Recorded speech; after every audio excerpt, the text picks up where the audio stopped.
ஐயா வணக்கங்கய்யா. கோயம்புத்தூர் சக்தி main road கோயில்பாளையத்திலிருந்து Karuvalur ரோட்டில் மசக்கவுண்டன் செட்டிப்பாளையம் ஊர் பஸ் ஸ்டாப்பிலிருந்து ஒரு 1 கிலோமீட்டருங்க. மெயின் ரோட்டிலிருந்து 100 மீட்டரில் தெற்கு பார்த்த மாதிரி டிடிபி அப்ரூவ்டு சைட் இருக்குதுங்க. சென்ட்டோட விலை 12 லட்சம் கேட்குறாங்க. நேரடியாக பார்ட்டி தெரிஞ்ச மீடியேட்டர் நம்மளுக்கு தெரியுங்க. சர்வீஸ் சார்ஜ் 1000 ரூபா கொடுங்க, அவர் நம்பர் தரேன், நேராக முடிச்சுக்கோங்க. நாங்களே நேரில் வந்து முடிச்சு கொடுக்கோன்னா 2% கமிஷன் கொடுங்க, நேரில் வந்து முடிச்சு தரோமுங்க. அன்பு ரியல் எஸ்டேட் கோயம்புத்தூர் சரவணம்பட்டிங்க. இடம், வீடு, காடு, தோட்டம் வாங்க விற்க எங்களை அணுகுங்க. கமிஷன் பேசிக்கலையும் பண்ணுவோமுங்க.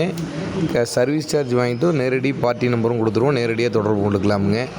சோசியல் மீடியாவில் உங்களுடைய இடம், வீடு வாங்க விற்க உங்களுக்கு விளம்பரம் பண்ணணுன்னா எங்களை கூப்பிடுங்க. உங்களுடைய அமௌண்ட்டுக்கு தகுந்த மாதிரி சப்ஸ்கிரைபர் உங்களுக்கு வியூவர்ஸ் வந்தால் நீங்கள் அமௌண்ட் கொடுத்தா போதும். அந்த பேஸில் சோசியல் மீடியாவில் விளம்பரம் பண்ணி கொடுக்குறோமுங்க. மேலும் அனைத்து விதமான தகவல்களும் வாட்ஸ்அப் மட்டுமே.